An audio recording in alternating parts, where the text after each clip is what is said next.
Hey guys, Unlucky Tug here, and with me today is my good friend, Zo93. What's up, YouTube? We're here to bring you a very different kind of video today. This is a little something we like to call Unanswerable Thomas questions. Dun dun dun! And what exactly is an unanswerable Thomas question, Zio? Well, my friend, an unanswerable Thomas question are things that no casual fan of the show would actually think about. Some of those in-depth things when you've seen all 19 seasons about 70 times. These questions just come into your brain and start to haunt you and make you stay up all night and you think for hours and hours, wait a minute, what is this? How has this happened? What is this? I'm confused! So basically, we're going to try to explain that for you. Sounds like fun. So without further ado, let's get this thing started. Alright, 3, 2, 1, go! If Thomas was to eat a cheeseburger, what would happen? Would he swallow it and poop out underneath the tracks? Or would it just go into his firebox and burn up? Could Thomas drink water from the water tower through the hose like a straw? What are the train's faces made of? Is it flesh or is it like a rubbery material? If I cut Thomas's face with a knife, would he bleed? How do their faces get there? Do they just magically appear after the engine is built? Or do the designers of the engine have a face in mind when they draw the blueprints? How do the engines get their smoke boxes cleaned out? Are their faces on hinges and open up like a door?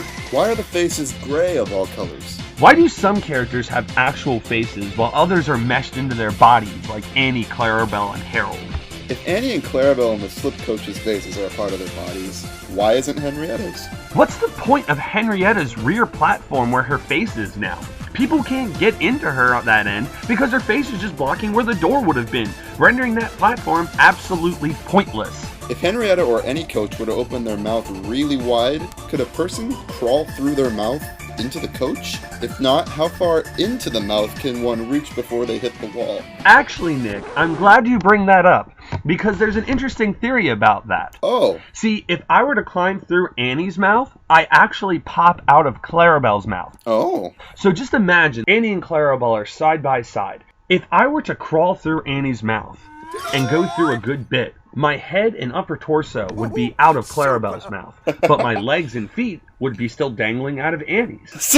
What is behind the truck's faces beside that flat single layer of wood? If a truck was loaded with sand or something and they sneezed or coughed, would sand pour out of their mouth? How does it always work out that the trucks face forward when they're a part of a train? Isn't there any case where they might get turned around in a shunting yard and have to travel backwards? Do the trucks make friends with each other? Or do they see it as a pointless effort because they know they'll get split up at the yard at some point and probably never see each other again? You know, that's gotta be depressing. It must be hard to be a truck. No wonder they cause so many accidents. Do the trucks have names? If not, do they give each other names? Actually, Tug, they do have names. Oh, really? Really? And I'm gonna go through that list right now. Brain, Bullstruck, Chester, Chump, Crack, Craig, Krusty, Francis, Greg, Muffin, Omar, Peachy, Pinky, Ralph, Spanky, Tobias, Tomas, Zippy, Stumpy,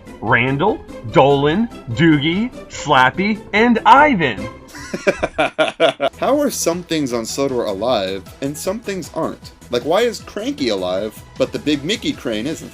Bulstrode, Captain, and Skip are the only boats with faces, but there are millions of others that don't. Who decides what comes alive and what doesn't?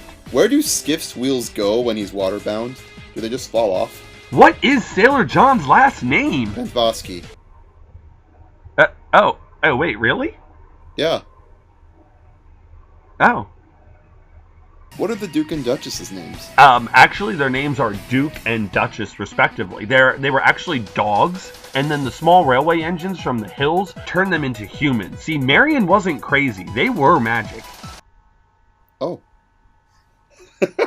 How do the operations with Spencer on Sodor work? Like, when Duke and Duchess are staying on Sodor, do they have absolute freedom to run Spencer wherever on the line? Or do they have to clear everything with Sir Topham Hatt and the railway heads? Where does Spencer sleep when he's on Sodor? Is there a shed for him somewhere near the summer house? Or does a steam team member just get kicked out of Tidmouth sheds to accompany him? If that's the case, why would Spencer stay so far away from the summer house? Isn't the summer house like near Wellsworth or something? What year does the show take place in? Is it modern day or is it the 1950s? Because no one seems to have a computer, cell phone, especially in the case where they could really use it when they crash. Is Birdie the only bus on Sodor? Why do we never see others? Well, you see, in Thomas Birdie and the Great Race, you obviously didn't see that there were more buses in the yard. So, no, there are more buses on Sodor. Just stop. Stop. Sorry. Why do Connor and Caitlin have Irish accents if they're American engines? Where the flip does Hero live? Sodor? Japan? The mainland? Who operates Cranky and how does anyone even get inside of him? What about Marion? She doesn't even have front windows. And not to mention Kevin, who's driving him? Why does Glynn sound just like Scarloey and Bert like Sir Handel? Because Keith Wickham does too many characters and has officially run out of voices. Look at The Adventure Begins. He practically talked to himself the entire time. Well, that answers that.